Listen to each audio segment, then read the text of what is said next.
Quizás algunos lo conocen, ejemplo, puede ser que lo haya usado otra vez, pero es importante aclararlo. Había una montaña grande, una montaña que tenía un camino de cumbre muy difícil, entonces se buscó hacer un túnel, que aún está en Francia, en la época en que los túneles se hacían a pico y a pala y a dinamita, ¿no?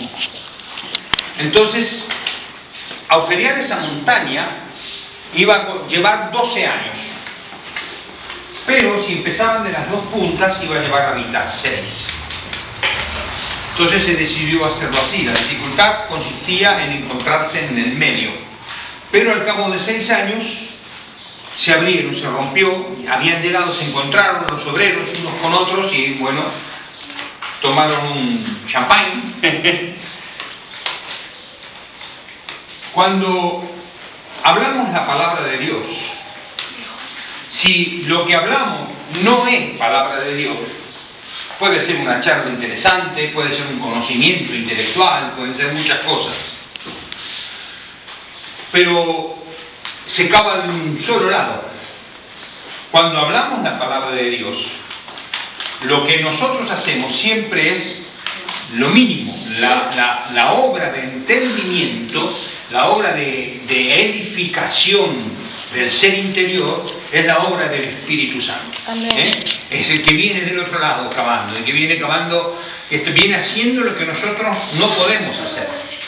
Yo puedo abonar la tierra, puedo poner la semilla y puedo regar, pero que la semilla brote y crezca no lo puedo hacer. Eso lo hace Dios. Yo puedo sacar la piedra y el que resucita a Lázaro es Cristo. Si Dios no hace la obra, en vano trabajan los edificadores. Si Dios no cuida, en vano vela la guardia. ¿Por qué digo esto? Porque el propósito de la enseñanza es un propósito que no es mío, sino que es un trabajo que yo hago, pero que yo cuento con la obra del Espíritu Santo, si no, no podría hacer absolutamente nada. Y esto es importante porque la Biblia nos enseña que las cosas del Señor, las cosas espirituales, se han de entender espiritualmente.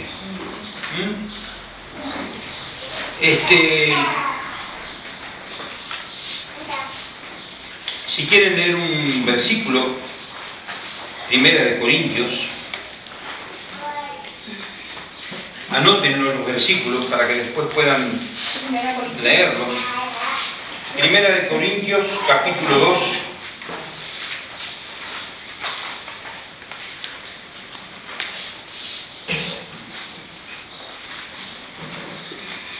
Dice así a partir del versículo 10 al 16. Capítulo 2. A partir del versículo 10, dice así: pero Dios nos la reveló a nosotros por el Espíritu, porque el Espíritu todo lo escudriña, aún lo profundo de Dios. Porque ¿quién de los hombres sabe las cosas del hombre sino el Espíritu del hombre que está en él? Mi espíritu, tu espíritu, sabe las cosas más íntimas de tu corazón, donde nadie puede entrar, tú conoces el interior. Bueno, de la misma forma, el Espíritu de Dios conoce a Dios. Y esto es lo que está diciendo Pablo. Y nosotros, dice, así tampoco nadie conoció las cosas de Dios sino el Espíritu de Dios. Y nosotros no hemos recibido el Espíritu del mundo, sino el Espíritu que proviene de Dios, para que sepamos lo que Dios nos ha concedido. Nosotros, en nuestro espíritu, hemos recibido el Espíritu Santo de Dios. Y el Espíritu Santo conoce las cosas más profundas de Dios. Por lo tanto, Pablo dice, el Dios nos ha revelado estas cosas. Y dice, lo cual también hablamos, no con palabras enseñadas con sabiduría humana, sino con las que enseña el Espíritu, acomodando lo espiritual a lo espiritual. El hombre natural no percibe las cosas que son del Espíritu de Dios. Para él son locura, no las puede entender, porque se han de discernir espiritualmente. En cambio, el espiritual juzga todas las cosas, pero él no es juzgado de nadie, porque ¿quién conoció la mente del Señor? ¿Quién le instruirá? Mas nosotros tenemos la mente de Cristo. Esto es precioso, pero es lo que venimos hablando. Lo que vamos a hablar se entiende desde lo espiritual a través de la fe. Vamos a hablar del sacerdocio del creyente, y esto es, a veces los cristianos sabemos que somos cristianos, sabemos que somos salvos, pero no somos conscientes de que además somos sacerdotes. Este es un propósito de Dios, y que por lo tanto tenemos que vivir como sacerdotes.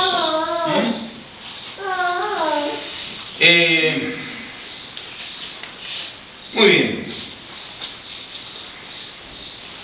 En Isaías 55, 11, dice la palabra de Dios: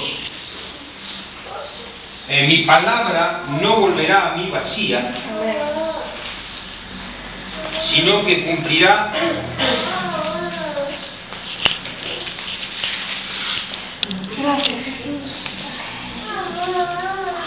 ahí está, a partir del versículo 10.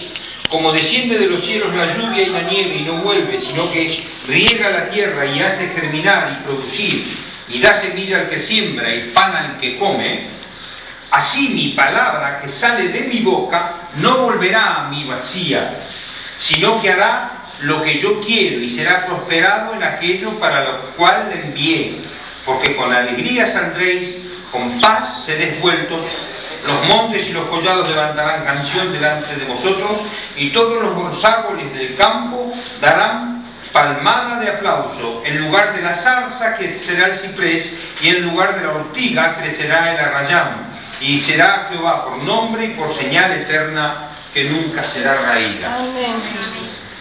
La palabra de Dios, dice el Salmo 29, el testimonio de Jehová es perfecto, que transforma el alma.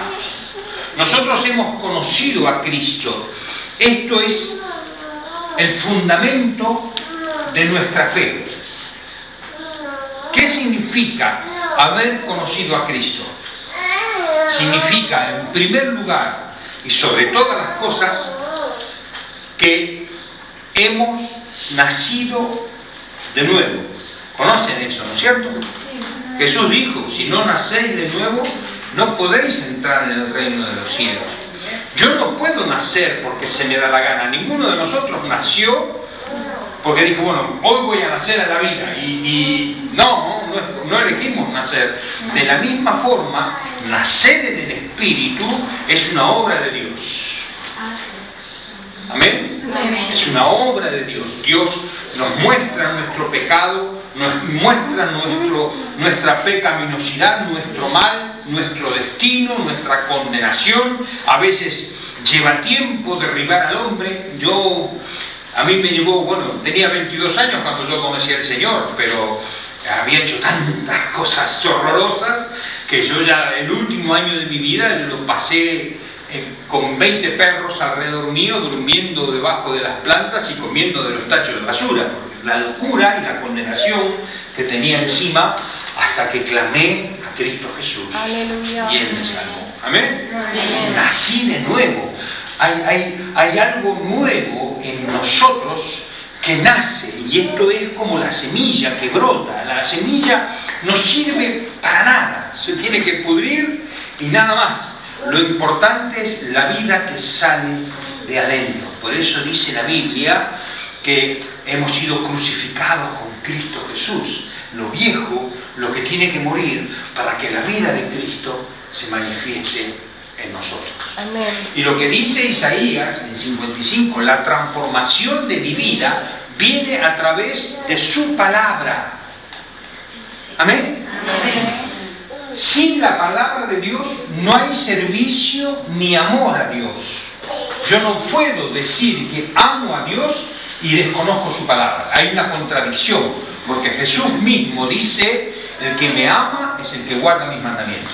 Amén. ¿Amén? Amén.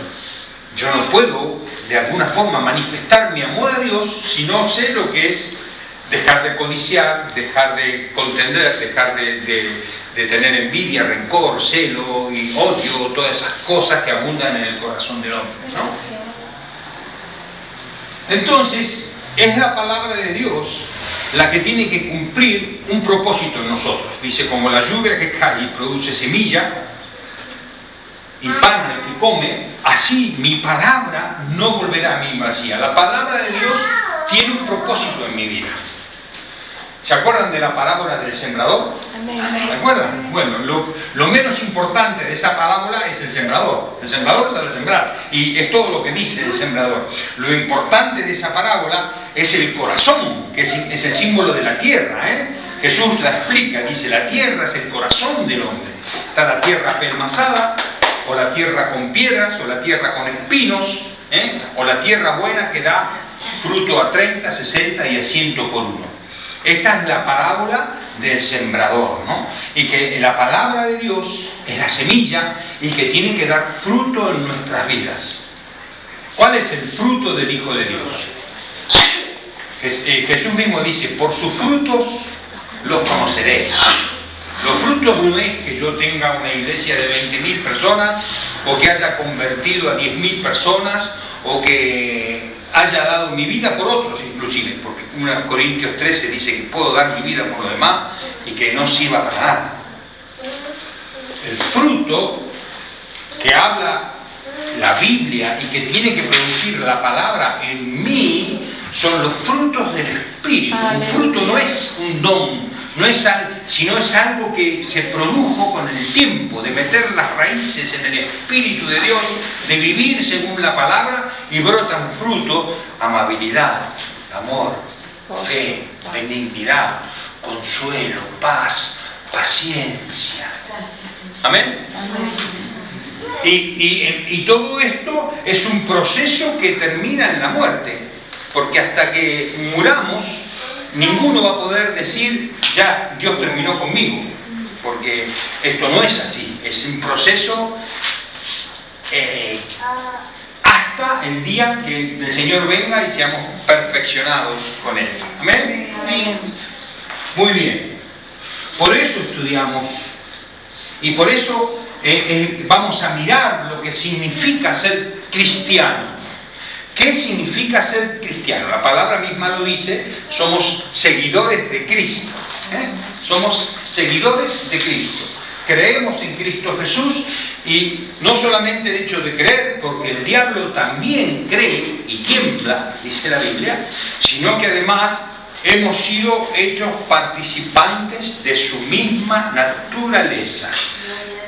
Primer capítulo del Evangelio de San Juan, capítulo 1, versículo 12, dice, mas a todos los que creyeron en Él y le recibieron en su corazón, a estos les dio la potestad, el poder de ser hechos hijos de Dios, los cuales no son engendrados de voluntad de carne ni de voluntad de varón, sino que son engendrados por Dios. San Juan capítulo 1, versículo 12.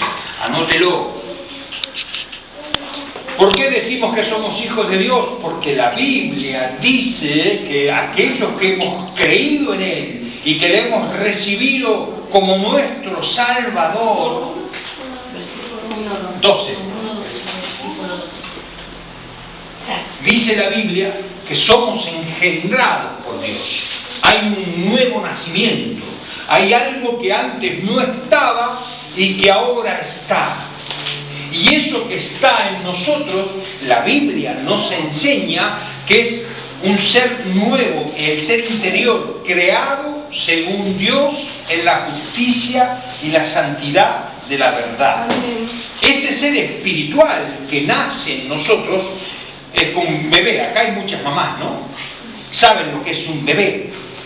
Un bebé, yo tengo mi nieto ahora y ya me había olvidado de lo que era ser papá, y ahora estoy siendo hora extra de papá, porque como mi señora lo cuida todo el día, y claro, ahora ya hasta me empieza a caminar, ya lo hago caminar, ¿no es cierto? Y no sabe, el día de mañana cuando tenga 20 años jugará al fútbol, pero ahora, ¿qué tengo que hacer? Tengo que llevarlo, porque si lo suelto pecar. Todo en el espíritu también nacemos en esta condición. Por eso Pedro dice: desear la leche espiritual, no adulterada, es decir, que deseemos esa leche de Dios que es la que me nutre, la palabra, lo puro, lo que me levanta, lo que me da fuerzas. Vendrá la comida sólida, que quizás es un poco lo que vamos a entrar en comida sólida, pero tenemos que entender esto, que el ser interior creado en nosotros por Dios no tiene la genética de Adán. La genética de Adán es pecado. Desde la coronilla hasta la punta del pie, la carne, dice, los designios de la carne, dice la Biblia, es enemistad contra Dios. No es enemiga, es enemistad, es la misma enemistad. El hombre natural no quiere saber nada con Dios. Si no fuese que Dios obra un milagro en nuestros corazones y nos revela la persona de Cristo, ese ser interior que crece se deleita en Dios. Aleluya. Se goza en Él. Amén. Al principio es un bebé, pero después empieza a reconocer a papá y empieza a reconocer la palabra y empieza a saber distinguir y empieza a saber caminar. Y ese ser interior no tiene inclinación al pecado, se deleita en amar, en bendecir. Y dice el primera epístola de San Juan, dice que el que ha nacido de nuevo no puede practicar el pecado, porque la simiente de Dios que está en él no le deja pecar. No pecado, porque el espíritu lo constriñe, no le permite.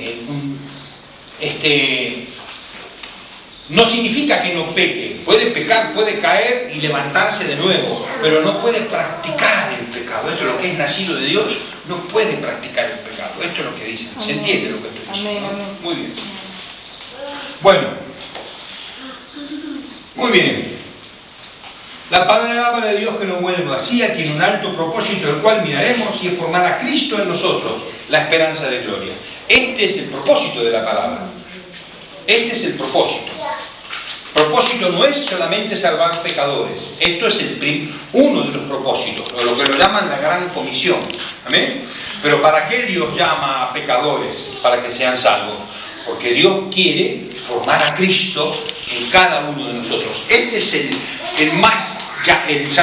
llamamiento más alto. Pablo dice: no vivo más yo, mas Cristo vive en mí. Dice: y prosigo al blanco, prosigo a la meta, tengo todo por basura, con tal de alcanzar aquello para lo cual Cristo me alcanzó. Amén. ¿Qué era que estaba buscando Pablo? Cristo, ser como Él. Quiero conocerle, quiero aprender aún a padecer por Él, quiero llegar a ser como Él y aún participar de la resurrección si me es dado. Y Pablo abre su corazón ahí cuando lo dice, porque este es el propósito y esto es lo que tenemos que anhelar. Pero para poder anhelar esto, tenemos que conocer cada día un poquito más a Dios. ¿Amén? Amén. No lo anhelamos, no porque no sea anhelable, sino porque no lo hemos visto, no hemos descubierto la perla de gran precio en el tesoro escondido. Hay una montaña de promesas y de alegrías y de gozos celestiales en Dios, que cuando uno abre esa puerta, cuando uno llega a entrar a ese lugar santísimo como sacerdote, como hijo de Dios, no quiere otra cosa en este mundo. Amén. Él puede decir con David: mi porción en este mundo eres tú, Hijo de Dios. Amén. Muy bien. A ver, Colosenses capítulo 1. Vamos a anotar muchos versículos y yo les ruego que estos versículos después los busquen y los lean, ¿no? ¿Sí? ¿Y no? Capítulo 1.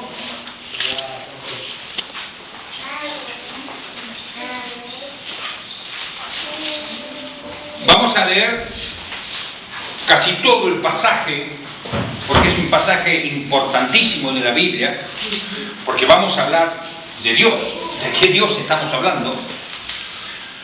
Pero el versículo en el cual yo quiero basar o que quisiera poner hoy en sus corazones es el versículo 27, que es lo que va en el derrotero que estamos siguiendo, ¿no? Sí, capítulo 1, versículo 27, pero vamos a leer a partir del versículo 15. Fíjense en lo que dice. Él es la imagen del Dios invisible.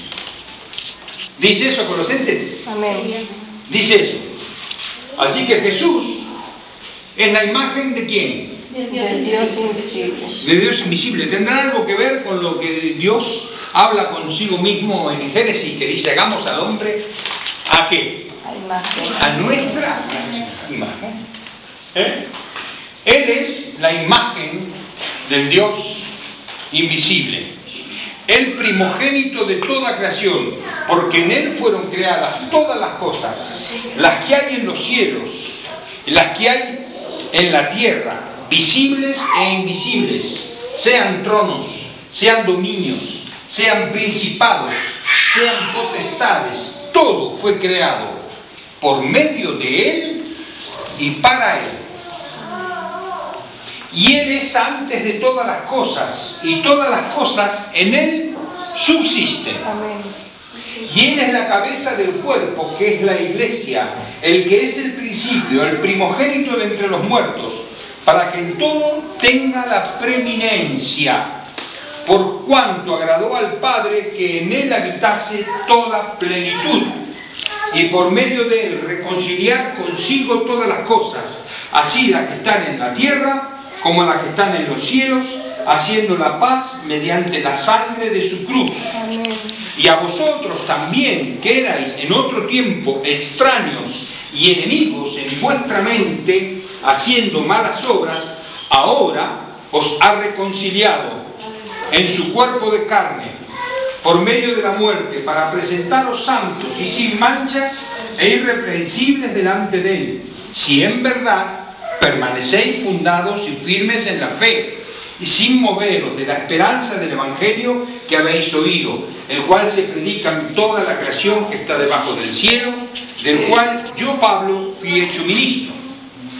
Ahora me gozo en lo que padezco por vosotros, y cumplo en mi carne lo que falta de las aflicciones de Cristo por su cuerpo, que es la Iglesia, de la cual fui hecho ministro según la administración de Dios, que me fue dada para con vosotros, para que anuncie cumplidamente la palabra de Dios, el misterio que había estado oculto desde los siglos y edades, pero que ahora ha sido manifestado a sus santos, a quienes Dios quiso dar a conocer las riquezas de la gloria de este misterio entre los gentiles, que es Cristo en vosotros, la esperanza de gloria. ¿Amén?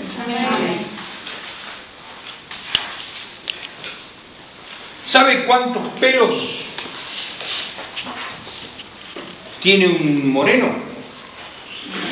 Yo ya soy canoso, ya estoy en la parte de campo neutro, pelo blanco, pero cuando uno tiene pelo negro, tiene aproximadamente unos 200.000 cabellos. Un pelirrojo normalmente tiene más.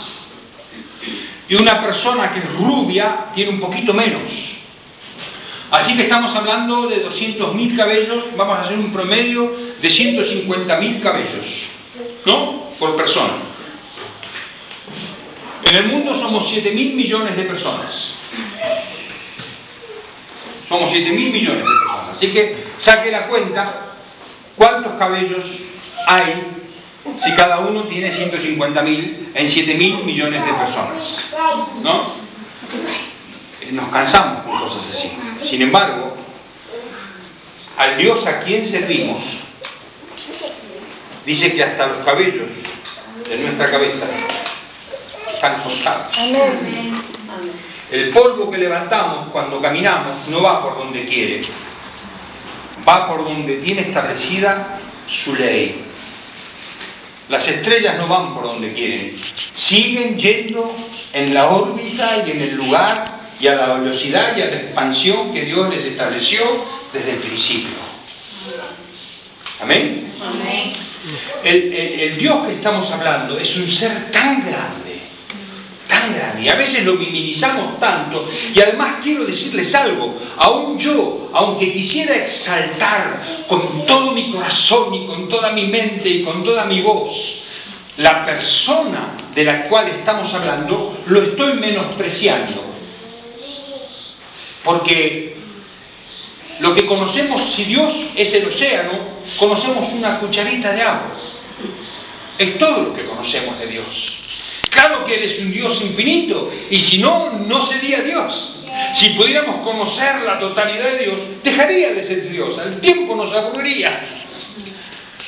Pero no va a alcanzar la eternidad para conocerle. Pasarán los siglos de los siglos y las edades de las edades, y Dios seguirá revelando su persona, y Dios seguirá mostrando su gloria, y nosotros seguiremos conociendo a un Dios tan grande, tan inefable, un Dios que lo abarca todo, que está en todo lugar, en todo tiempo, con todo su ser, que sustenta toda la vida, que sustenta los enormes planetas y sustenta la bacteria y el minúsculo que anda por ahí, que todo lo gobierna, que todo lo tiene en su mano, que no cae un gorrión al piso sin que Dios lo determine, no sopla una brizna de viento sin que Dios lo ordene, no hay nada que sucede que esté fuera de su control. Él sustenta todas las cosas por el poder de su palabra. No hay un pájaro que vuele para donde quiere, es Dios quien establece todas las cosas.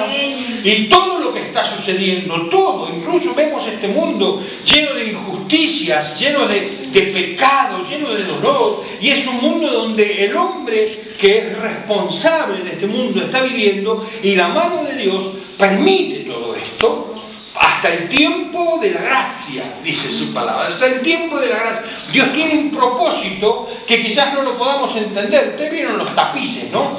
Hay tapices muy bonitos, que uno ve un paisaje, las casas, ¿no? Pero cuando uno lo da vuelta al otro lado, es todo un cruce de hilos y de colores que es todo feo.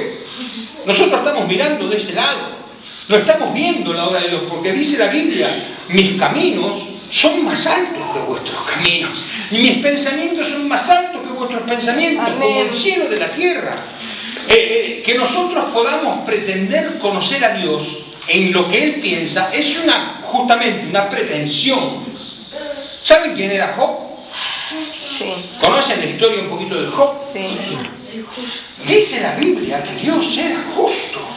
No había hombre como Él en la tierra.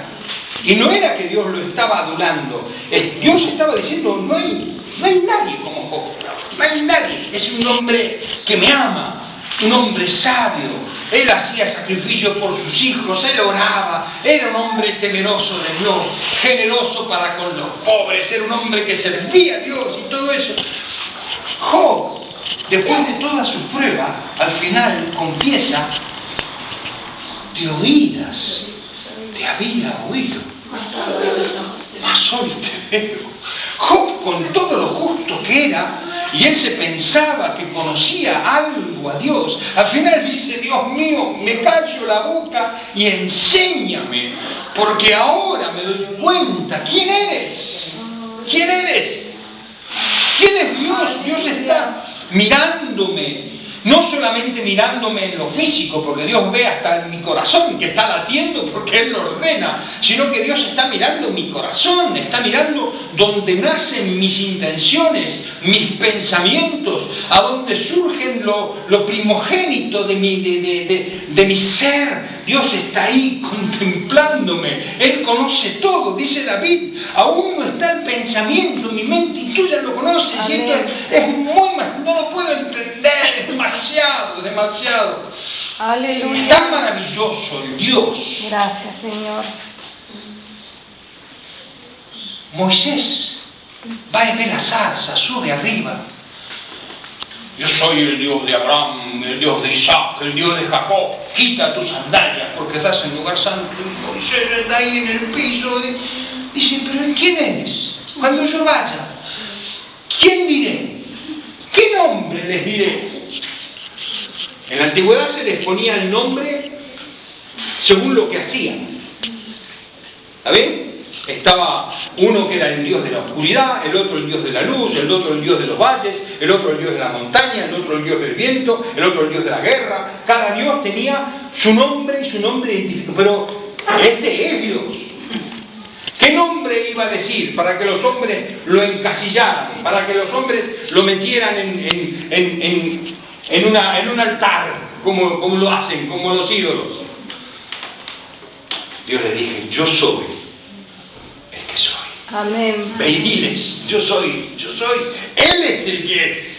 Él es el ser infinito. Aunque toda la creación desaparezca, aunque ninguno de nosotros, aunque las estrellas desaparezcan y los ángeles dejen de volar y dejen de mover el éter y no existan más los ángeles, Dios seguirá siendo en su gloria el Padre y el Hijo y el Espíritu Santo en perfecta armonía, en perfecta gloria y en perfecta paz. Amén. Amén. No es Dios quien nos necesita, nosotros nos necesitamos a Él. Es importante que podamos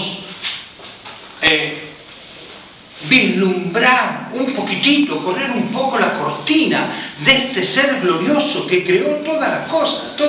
Yo me deleito cuando veo los documentales que pasan por televisión. Me da mucha tristeza que los hombres piensen, sí, porque esto la selección natural y quieran de principio negar que eso lo hizo un ser superior. Pero me deleito en ver la abundancia de creación, de generosidad, de colores, de perfumes, de belleza. Uno dice, qué maravilla la creación de Dios. Y dice la Biblia, Romanos capítulo 1, dice, porque el eterno poder de Dios y deidad es manifiesto a través de las obras creadas. Cuando uno mira lo que Dios ha creado, decir, qué maravilla, qué maravilla. Amén. Amén. Es importante entender que además de esto, Dios haya tomado a nosotros vasos de barro, nos ama. Dios no puede evitar amarnos, porque Él es amor. Amén. Amén. Él es amor. Amén. Cuando Moisés está ahí en el monte, después de 40 días de ver su gloria, le dice, Señor, muéstrame tu gloria. Y Dios le dice, bueno, está bien. Le dijo, sí, yo pasaré mi bien delante de ti. ¿Cuál es la gloria de Dios? Que es bueno. Tendré misericordia del que tuviese misericordia y seré clemente con el que seré clemente. La grandeza de nuestro Dios, que Él es bueno. Amén. Mucho más de lo que somos capaces de entender y comprender, mucho más de lo que hoy podemos mirar aún aquellas cosas que aparentemente para nosotros son males, pero son cosas que Dios sabe que es lo mejor que me puede pasar para producir en mí este propósito, que Cristo sea formado en nosotros. Amén.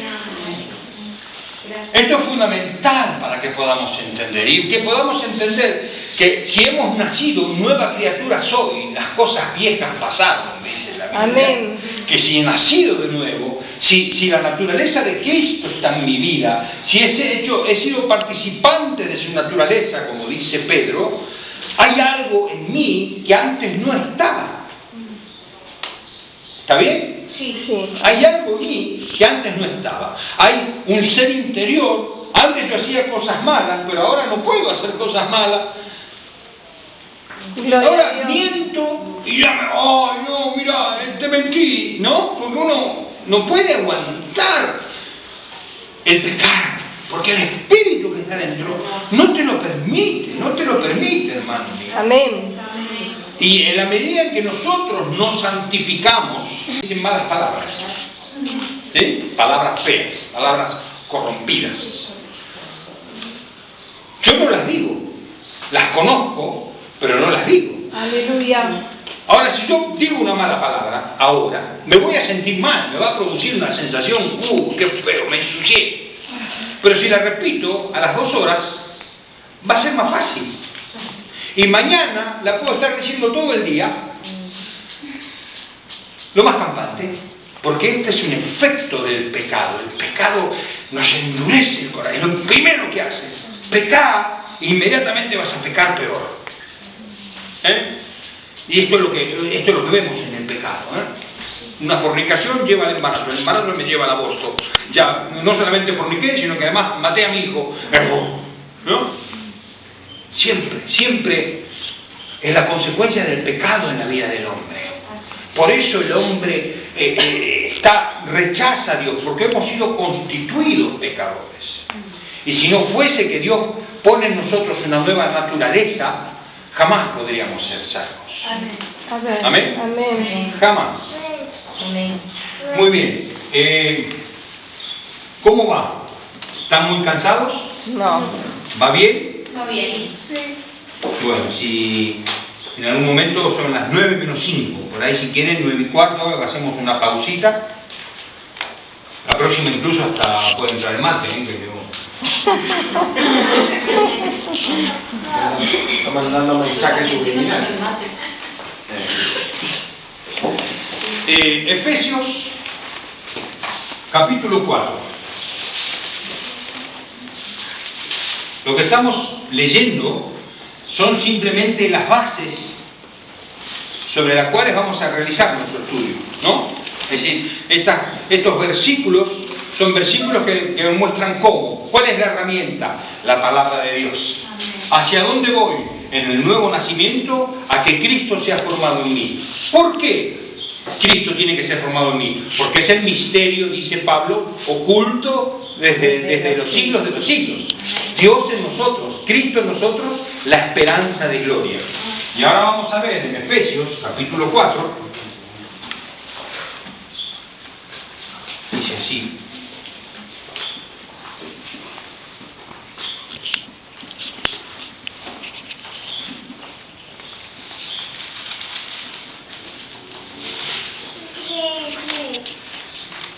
Aleluya, gloria a ti, Señor. Muy bien.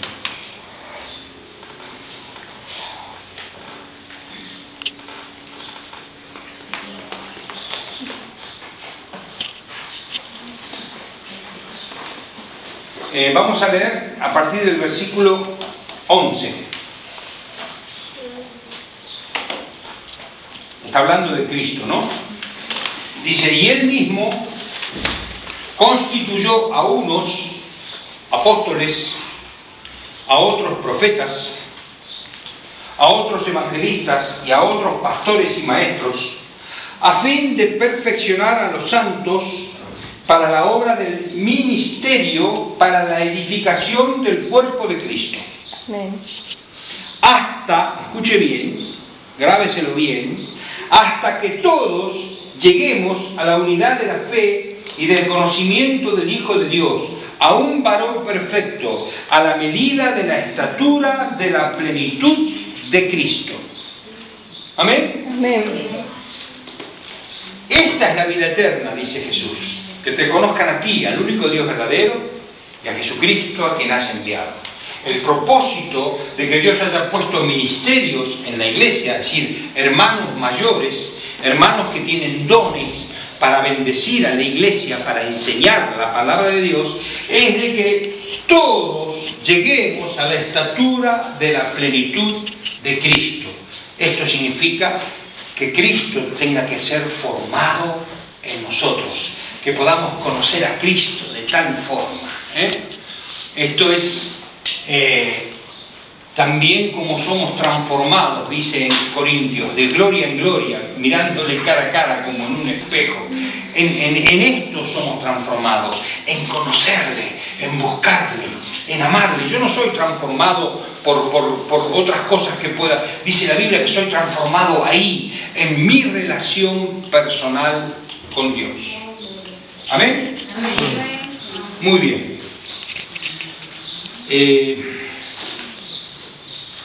Dice en 2 Pedro, y ya después vamos a empezar a entrar en el tema, la segunda epístola de Pedro, capítulo 1, versículo 19,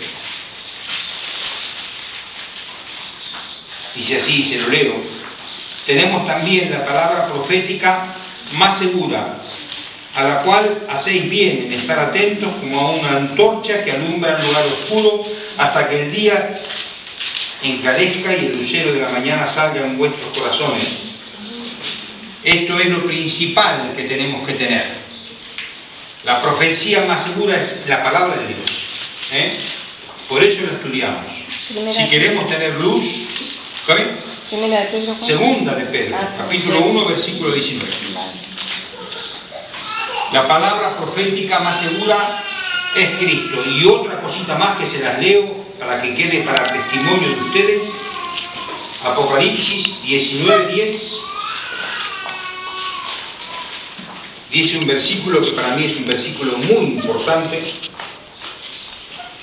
Dice, estaba Juan con un ángel. Imagina, un ángel, un ser radiante, glorioso, ahí parado al lado de él. En el cielo estaba, estaba viendo toda la gloria, todo lo que estaba pasando, el trono de Dios, las multitudes alabando a Dios. Y dice que Juan, en el versículo 10 dice, y yo me postré a sus pies para adorarle. Juan estaba tan lleno de todo lo que estaba pasando que se puso a adorar al ángel que estaba con él. Y él me dijo, mira, no lo hagas. Yo soy consiervo tuyo. Somos consiervos de los ángeles, hermanos. Y de tus hermanos que retienen el testimonio de Jesús. Adora a Dios. Solo a Dios. Y dice, porque el testimonio de Jesús es el espíritu de la profecía. La palabra espíritu es traducida de la raíz neuma. La palabra neuma. La palabra neuma tiene muchos significados, muchas connotaciones, como por ejemplo neumático. ¿De acuerdo? O cuando vemos en esos buses que dice suspensión neumática, porque tiene suspensión a un colchón de aire. La palabra neuma significa, por un lado, viento o aire. Por otro lado, significa propósito. Propósito. Y por otro lado, significa ser vivo, inmaterial. Espíritu. Justamente dicho. Y aquí dice que el espíritu, y si ustedes lo ven, está en minúscula, o sea que no está hablando del Espíritu Santo, sino que la connotación que tiene esta palabra espíritu está hablando de propósito, del disco duro, del programa principal. El propósito de la Escritura es el testimonio de Cristo. ¿Esto qué significa? Significa que yo puedo empezar a leer Génesis capítulo 1, versículo 1, o puedo irme a Apocalipsis 22, o de donde yo lea la Biblia, en cualquiera de sus libros y en cualquiera de sus 66 libros y de sus autores, si yo no estoy enfocando, si esa palabra no me revela a Cristo, es porque la estoy leyendo mal. Toda la Biblia tiene el propósito de revelarnos, de ser testimonio de la obra de Dios. Aleluya. La Biblia, desde el Génesis al Apocalipsis, tiene un propósito: revelarnos la persona de Cristo, este Dios tan glorioso, amén, tan inmenso, a quien servimos y a quien amamos. ¿Amén? Amén. Por eso, imagínense, los judíos veían un hombre que decía, yo soy el Hijo de Dios. Lo rechazaban completamente, no lo podían, porque su humanidad velaba su divinidad. Era el misterio oculto y tenía que suceder como sucedió. La obra de la cruz no fue un capricho o un accidente de la historia, fue la intervención de Dios en la historia del hombre. Aleluya. Muy bien.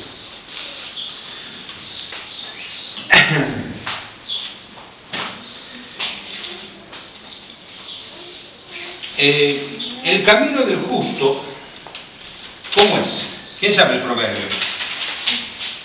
Proverbio 4. ¿Se acuerdan del versículo? Dice, el camino del justo es como la luz de la aurora.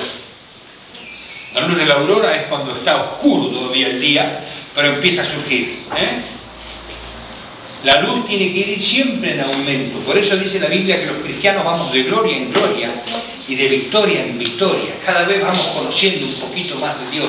Cada vez nos vamos gozando más en Dios. Cada vez vamos entendiendo un poco más y siendo más maduros. Aleluya. El camino del justo es como la luz de la aurora. Y esto es lo que tiene que estar en nuestros corazones. Un cristiano nunca está conforme. Un cristiano siempre está hambriento de Cristo.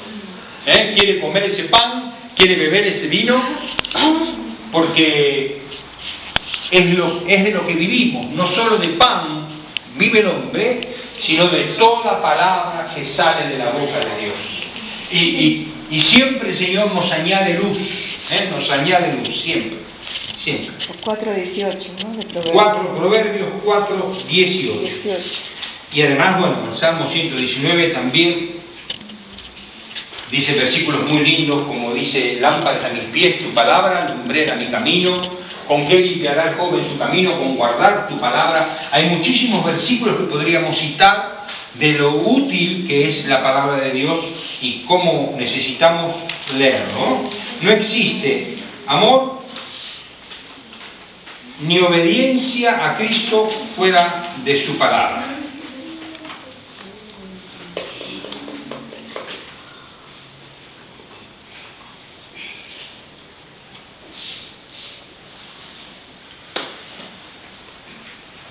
Muy bien.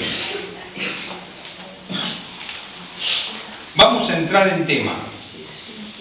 Les invito a abrir sus Biblias en la primera epístola de Pedro, capítulo 2, a partir del versículo 4.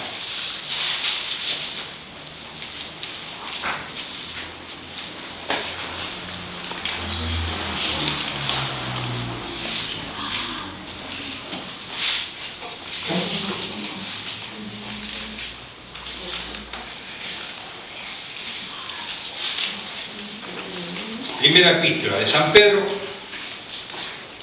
capítulo 2, versículo 4. Dice así: acercándoos a él, piedra viva, desechada ciertamente para con los hombres, mas para Dios escogida y preciosa, vosotros también, como piedras vivas, sed edificados como casa espiritual y sacerdocio santo, para ofrecer sacrificios espirituales aceptables a Dios por medio de Jesucristo. Versículo 9 dice: mas vosotros sois linaje escogido, real sacerdocio, nación santa, pueblo adquirido por Dios, para que anunciéis las virtudes de aquel que os llamó de las tinieblas a su luz admirable. Apocalipsis capítulo 5.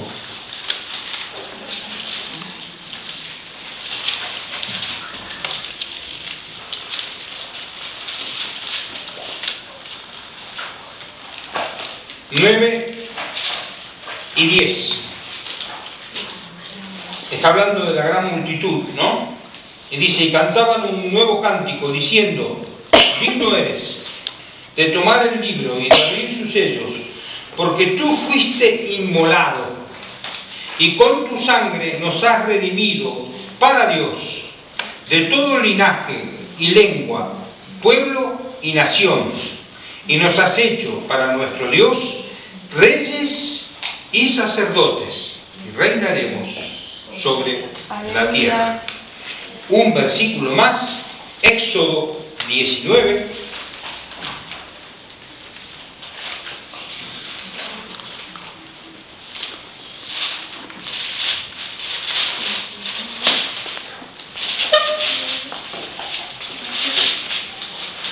Para que veamos que esto está en toda la Biblia.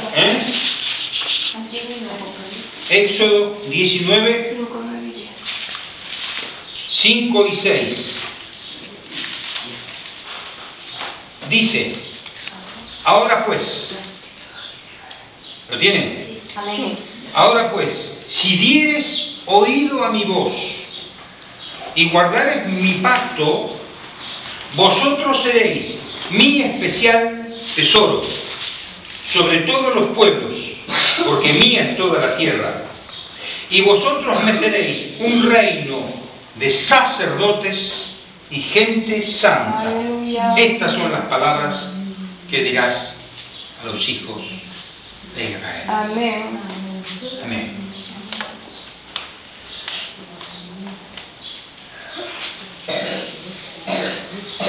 Cuando Pedro está escribiendo, ustedes saben que cuando las epístolas, que se llaman epístolas universales, son las epístolas que están escritas para todo el pueblo de Dios. No es algo personal, porque si le estuviese escribiendo a una persona determinada, podemos decir, bueno, es solamente para ese. No. Estas son epístolas universales. Son las epístolas de la iglesia, de cada uno de nosotros. Para cada uno de nosotros es la palabra de Dios. Amén. Y Pedro está escribiendo aquí, dice, acercándoos a él, piedra viva. Fíjense que por otro lado, Pedro, que muchas veces viene esta confusión de que Pedro es la piedra sobre la cual Cristo edificó la iglesia, que es una mala interpretación de lo que Jesús dice. Amén. Así es.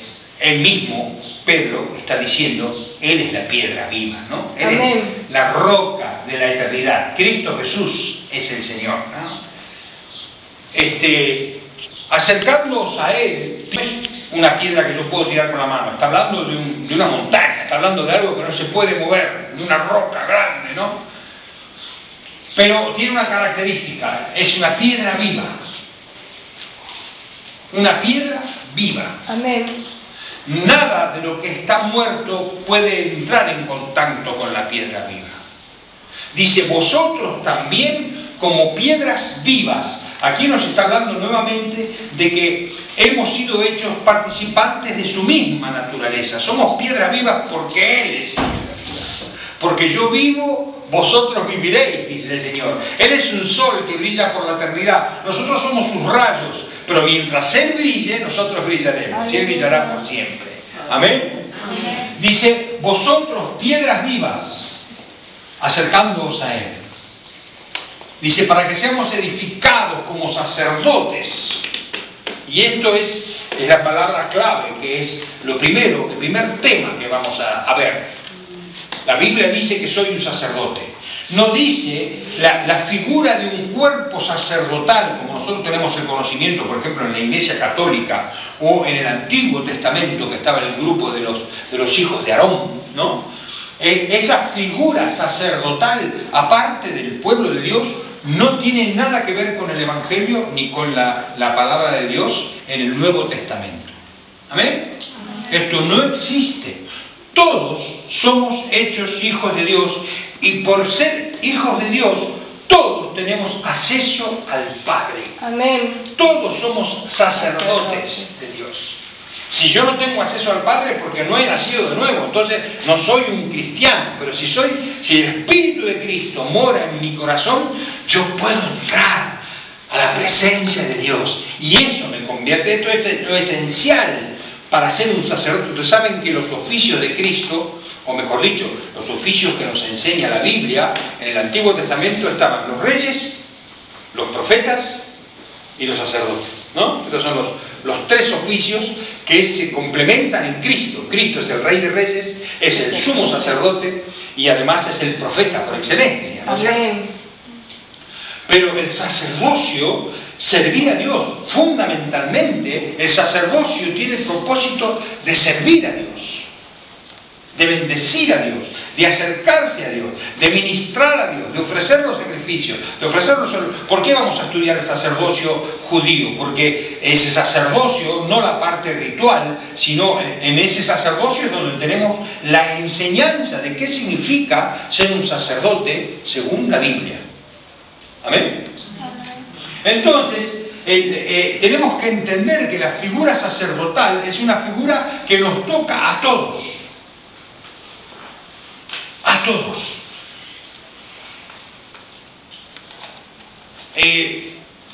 Dios tiene un propósito. Amén. Y Dios busca a quienes cumplan ese propósito.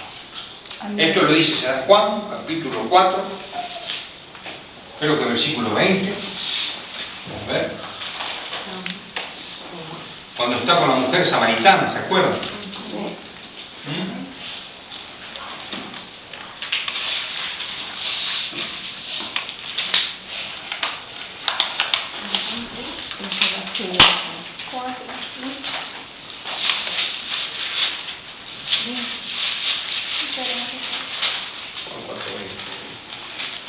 Sí. Lo dedo duro. San Juan capítulo 4.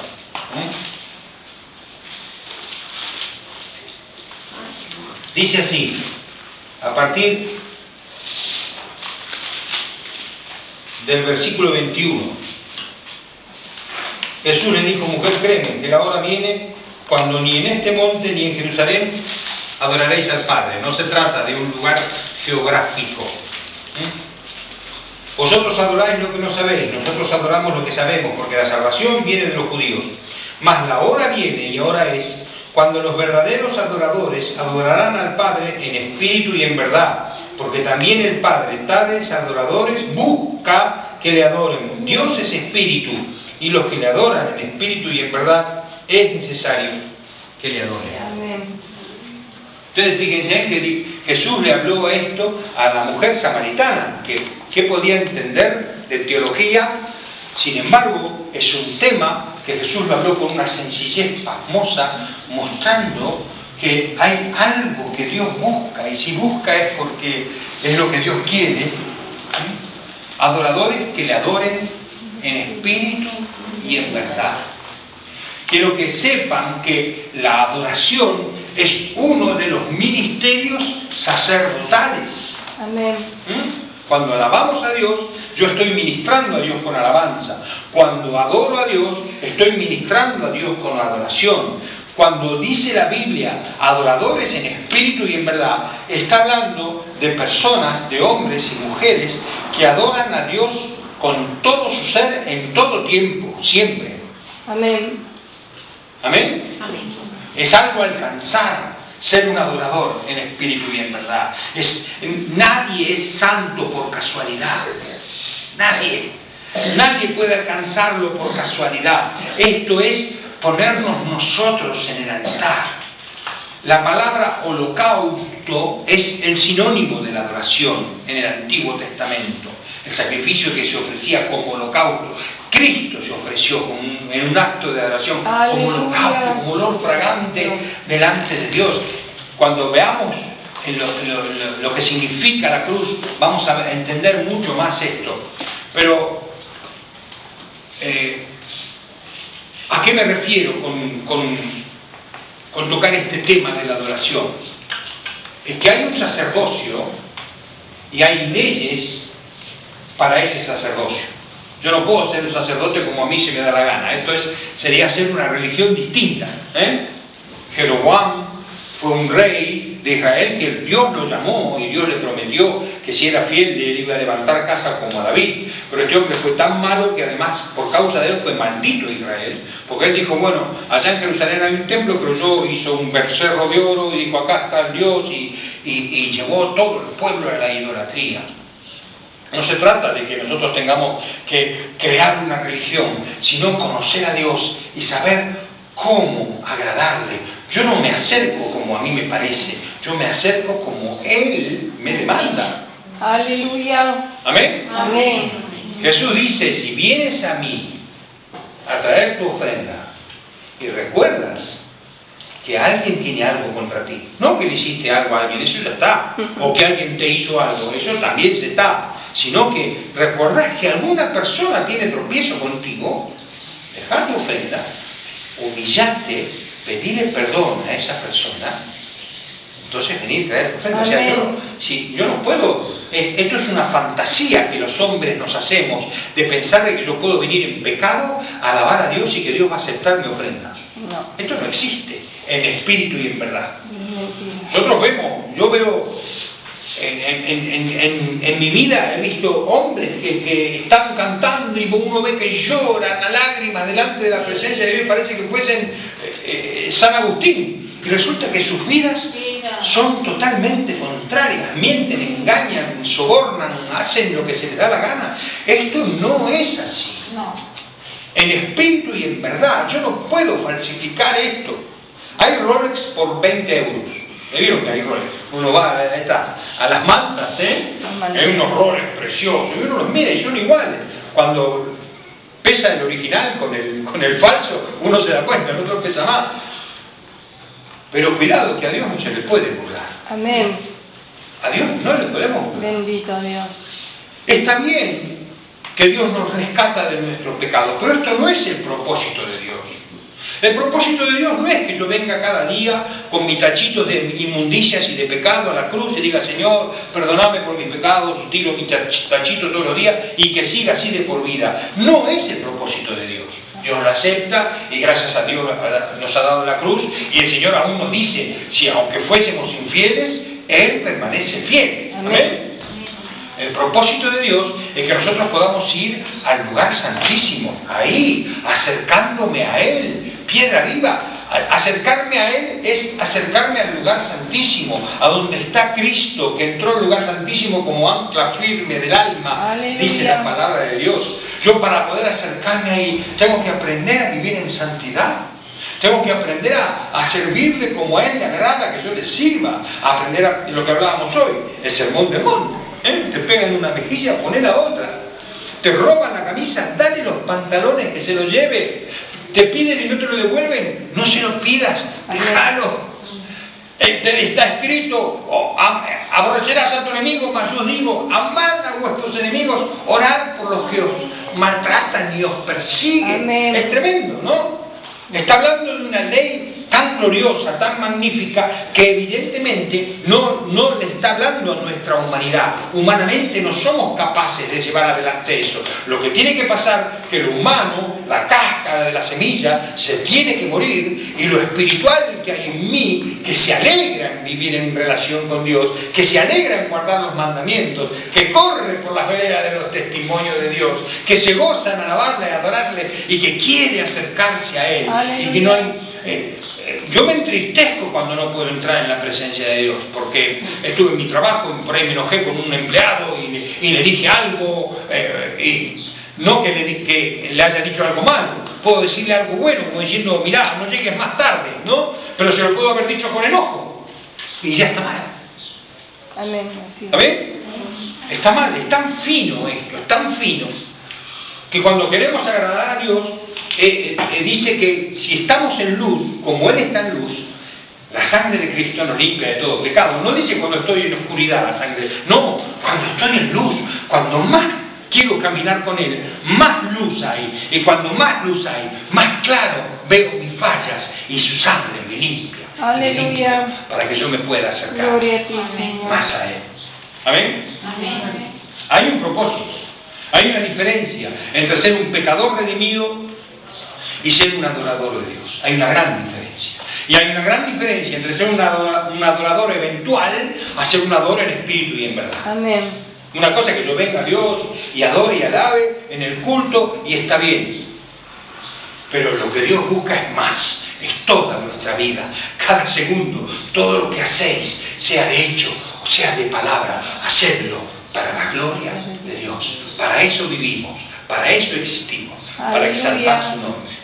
Amén. Amén. Así que encontramos este versículo. Este versículo de Pedro nos marca, primero, que somos la misma naturaleza de Cristo, piedras vivas. Que tenemos que ser edificados, o sea, que nos tienen que enseñar, tenemos que ser edificados. ¿Cómo? El Espíritu Santo y la palabra de Dios. Acuérdense de los saduceos cuando fueron a Cristo y le dijeron, maestro, en la resurrección, cuando resucitemos, había una mujer que se casó con un hombre, el hombre murió, se casó con el hermano del hombre porque era de ley judía, y así se casó con 7 hermanos, hasta que ella se murió y se fue a los cielos.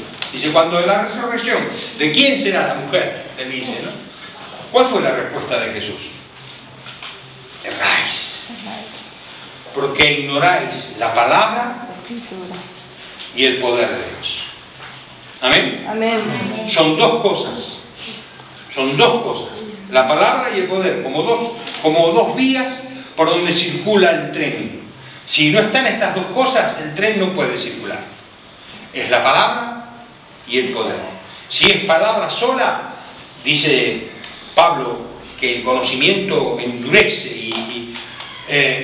si es la palabra y está del otro lado del túnel trabajando el Espíritu Santo, es palabra y poder de Dios, que me alumbra, que revela, que me corre el velo y me enseña a ver cuál es el propósito que yo tengo que alcanzar.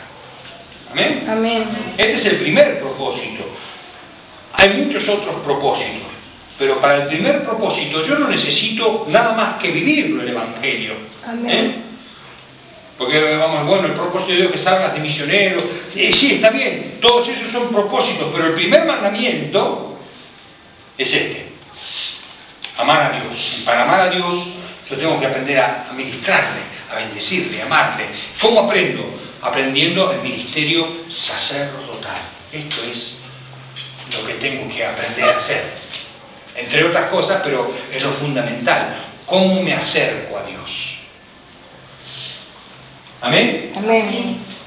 Muy bien. Además que cuando buscamos esto, fíjense que nos vamos al versículo de Hebreos, capítulo 10, donde dice que sin fe es imposible agradar a Dios.